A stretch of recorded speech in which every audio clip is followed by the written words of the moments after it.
Hey everyone, welcome to the Acrobatic Arts Podcast. I'm Loren, and I will be interviewing some of the top leaders and innovators from the dance and acrobatic industry. If you are a teacher, performer, student, or a lifelong learner like myself, you are sure to find these episodes intriguing and full of inspiration. Acrobatic Arts is passionate about providing current and relevant information for everyone. So please, sit back and enjoy as we share our passion with you and the world. In this episode, I'm speaking with Dr. Leisha Strachan. Leisha specializes in sports psychology and youth development. Today, she is going to share her insights on life transitions in dance. Dr. Leisha Strachan, hello and welcome back to the Acrobatic Arts Podcast. Thanks so much for having me, Loren. For those of you who have just started listening to the podcast, this will be Leisha's third time coming on the show. And once you listen to her, I'm sure you'll understand why we keep inviting her back. And Leisha, I feel like this might be the perfect time to give a special shout out to a longtime listener and one of our dear friends, Rachel Bauer. Hey, Rachel. Rachel loves all of our podcasts, but she did mention that episode 31, where you talk about anxiety and mental blocks, was one of her favorites. So thank you for listening, Rachel, and we always appreciate positive feedback from all of our listeners. So we have Leisha here today, and she's going to provide a lot of information and examples about transitioning through your career, maybe from a dancer to artist to teacher, or even what you do when you're running a studio, and then maybe you know it's time to start pursuing other things. So wherever you are in your life, we always go through transitions. We're here to get Leisha's information and feedback on what this could look like for some of you, and maybe even help or inspire you with some certain examples.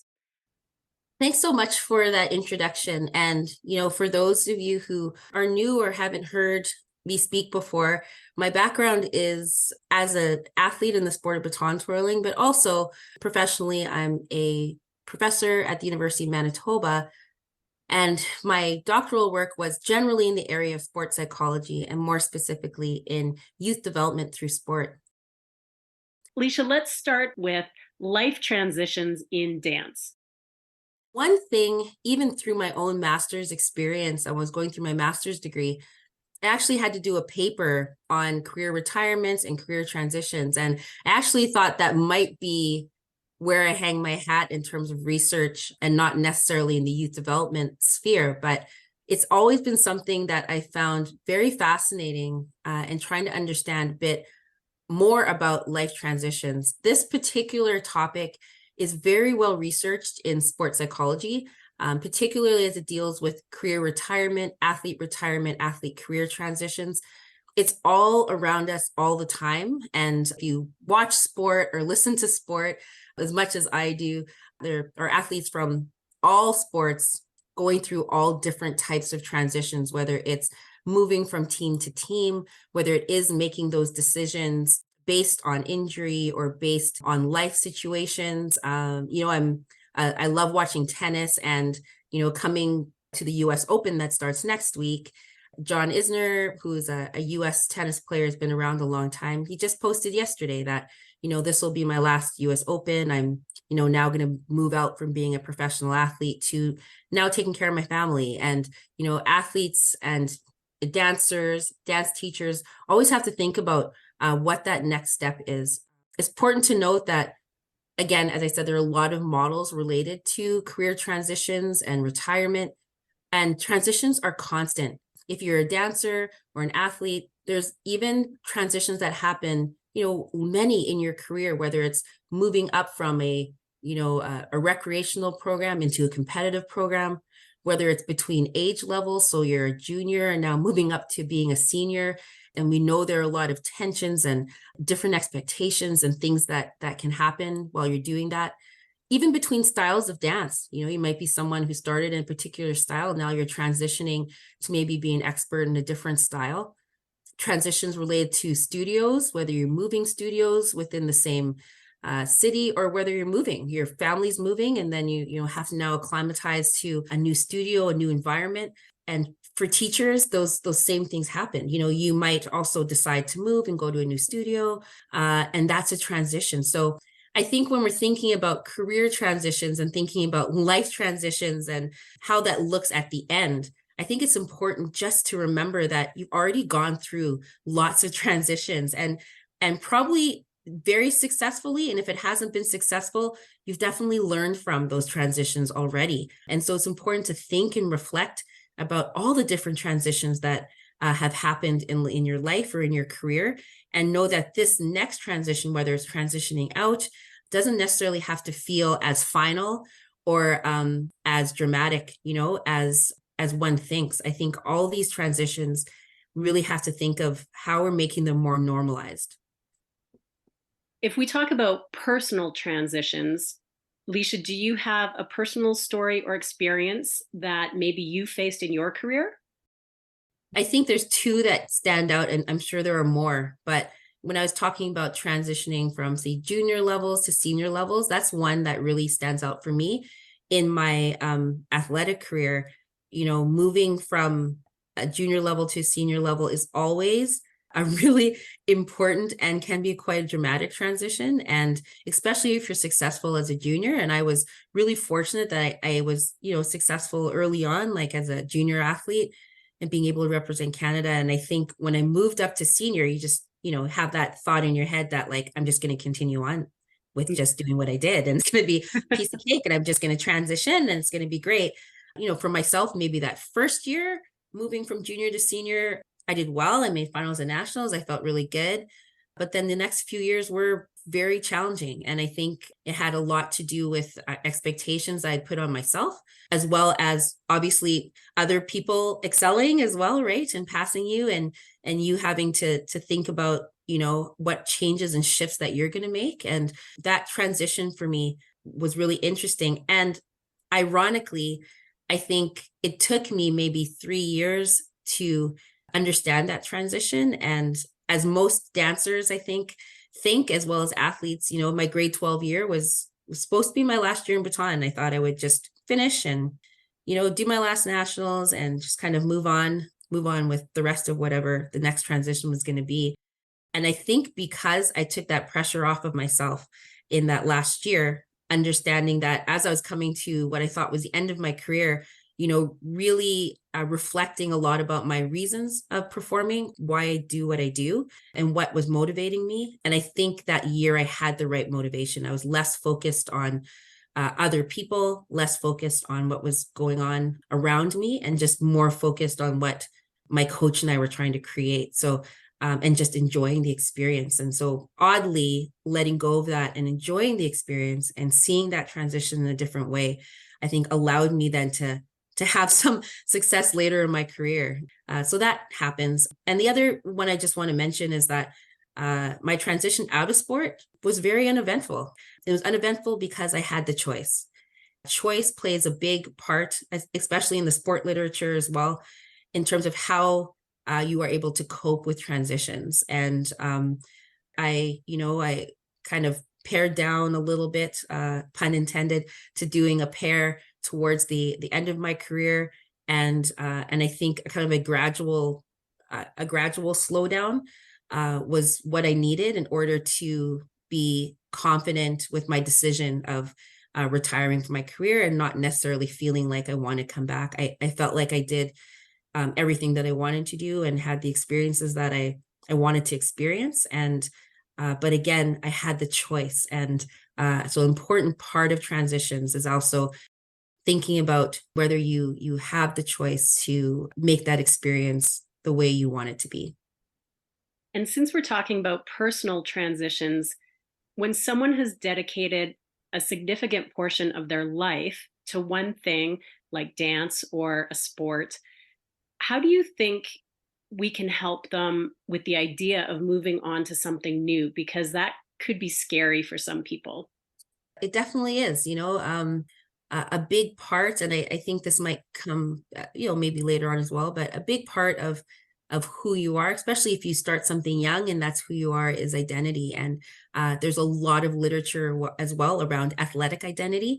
And a lot of researchers have looked at that and trying to understand athletic identity and the relationship of that to not just career transitions, but also to enjoyment as well as to burnout. And so I think, when you're thinking of moving on and doing something new, some of the coping things that are seen in the literature has a lot to do with planning. And it sounds really simple, but the idea of putting a plan in place, if you have the luxury to do so, is really important as you're thinking about it. And those plans don't have to be just the year before. It's just like planning for retirement, or planning, for what you're going to do financially. We know financial planning is important. It's the same thing with careers, and thinking about how you're going to envision, what you visualize for yourself, and what do you see for yourself. The importance of thinking that you can be creative in other ways, and thinking about how you're able to still stay involved until you really feel ready to completely step away, if that's what your plan is at the end. Or if it's to be involved, it's then planning what's that going to look like, and based on the experiences that you've had and the years that you've put in, thinking about what is it that I bring that's unique. And then how can I then use that a little bit more as I'm transitioning to help me plan or put a plan in place so that transition out and it feels a little bit more authentic, not only authentic, but also less dramatic. Great advice. I love to hear about all the scientific literature that's coming out, and it's always good when we hear that other people have gone through the same thing, and that brings us, comfort. Yes. So let's talk about transitioning from a high performance dancer or athlete and transitioning to becoming a teacher. I know that many dancer athletes eventually transition from performing to teaching. Can you discuss some of the challenges and rewards of making this shift? It's a great question. And again, I like to go back to models and work. One particular researcher, her name's Natalia Stambolova. She has, really dedicated her entire academic career, and she's still researching quite a bit athletic careers and retirements. And so she has really come up a lot with many of the transition models that are still used. And one that is important to think about when you're discussing the challenges and rewards of making this shift from performing is understanding sort of these three components around the transition. So one is individual characteristics. So, doing some reflection on your age, your education, types of success that you've had, your working experience, what your confidence level is in those skills. As I mentioned, athletic identity has to do with those individual characteristics, as well as the types of investments that you've also put in as an individual. Then another part, I think, of thinking about the transition, one is the next, level is looking at career end characteristics. So understanding your personal reasons for leaving or for transitioning, what kind of environment or sport environment might have contributed to that. Thinking about financial reasons, as family reasons, health reasons, whether you're like voluntarily wanting to retire, or there's something that you feel like is forced upon you. All those things are things to consider. And the last part is environment. What type of support that you have around you. And support is also a really important piece of being able to cope with the transition. So it's important to think about, when we think about challenges and rewards, what is the motivation for the change? Have you done everything you want to do related to performing? And are there other opportunities to perform if you want? I always think that we think of things being really final. I'm always kind of surprised actually when I understand the dance studio model that, grade 12 seems to be like the time where we tell, students in a dance studio that, okay, you're the senior and you have your graduating performance, and you have all these things that I think make it seem very final, but that many students aren't ready for. They're not ready, and they may feel like, okay, well, I guess I'm, it's kind of been a tradition in my studio, so I guess I am doing my graduation dance, and I guess I do graduate, and then I guess I do leave. But then I still want to perform. I'm only 18, and, maybe I'm not thinking of a professional career, but, what are those other opportunities, and I think studios do have to think about and have a responsibility of thinking of how they're managing those students who have graduated from high school, who are 18, who are maybe still at university, close to a studio, or working, maybe they're taking a gap year. And what type of opportunities do I have for them? They have a skill set where maybe they want to teach, but maybe they still want to perform. Can we think of a model within dance that then gives them that space to perform? So it can be an adult class, but it doesn't have to be an adult class. It could be like maybe you do call it like a transition class of some kind, where maybe you do have those adults, those emerging adult athletes who are 18, 19, 20, 21, who still want to compete, do some performances at the recital, who want to maybe exercise their own creativity. It doesn't even have to be a formal class. I mean, it could just be a space for them to gather and be creative and think of choreography and, kind of do those things. And I think we have to think about how we're setting it up, what our responsibility is within dance studios, within even in clubs, to give them those opportunities to perform. That is then a big reward that can happen. It's a challenge to find the time, but it can be a huge reward as someone who's a studio owner, or if you're, thinking about that, to give them that opportunity, because that will inspire them as well to maybe envision themselves as teachers, or as a studio owner themselves, or as a judge or adjudicator. It's really thinking about giving them that space to reinvent their identity. And that is the reward that can happen. Is also a huge challenge, right? So thinking about the high performer who then has to move to teach, for example, at a lower level. And what does that mean in terms of training? What does that mean in terms of trying to reinvent their own identity as well, but giving them space to still explore? I mean, 18, 19, they are just learning a little bit about themselves. Like, they are just at the cusp of just learning about who they are.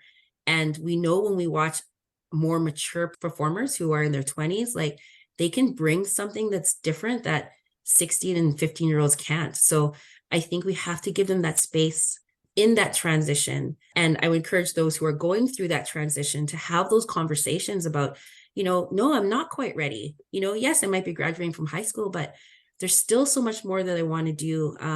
And within my own community, if I'm not thinking of a professional career. And what does that mean? And then how can we redefine that and reinvent ourselves? When we're talking about moving from performing to being a teacher, I think the general public would see it as a smooth transition to, to start teaching something that you were really good at.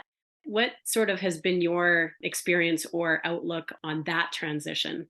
Yeah, I think, for many performers who have been at that high level for a long time, and maybe can't even remember, how they learned certain things, because either they learned it at a really young age, or it was just something that came very natural to them. And so it's great to have that natural ability, even like natural flexibility, natural, like, I don't know, just skills that will help you to be that performer. And then when you do come out of that, and then you're asked to teach, a beginner class, you might have a higher expectation in your head about what they are willing to handle, because you're thinking, well, at my age, I was doing this already.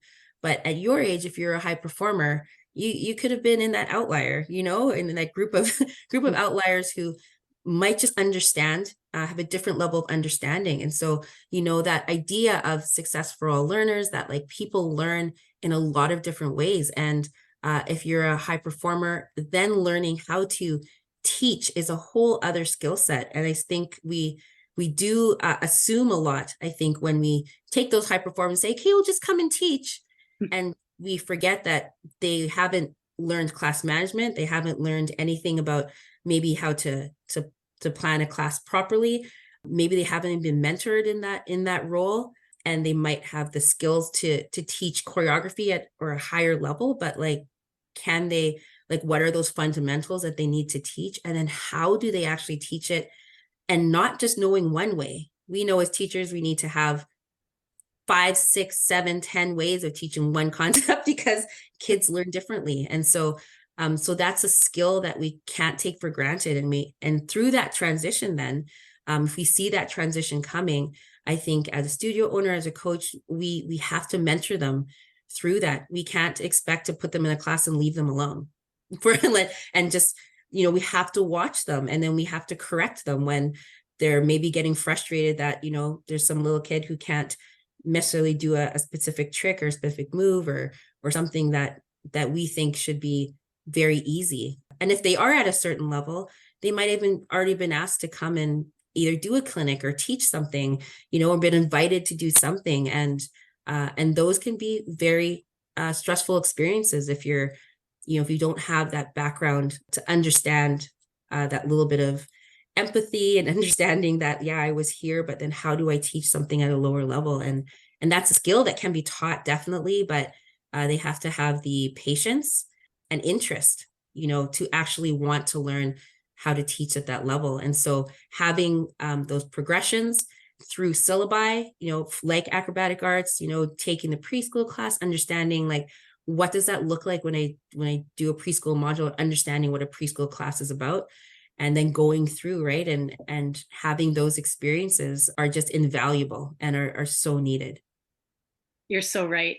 Just as a course conductor myself with acrobatic arts, I've had so many teachers come up after the course and just say thank you, because they didn't know how to break down a bridge or how to teach the preschoolers, as you mentioned, which Yes. have a whole other set of rules when we're teaching them. So definitely possible, but yes, they might need some help. So anyone looking to transition like that, there's many programs there for you. Always reach out, because we will welcome you with open arms, and I know studio owners would do the same thing. So Yeah.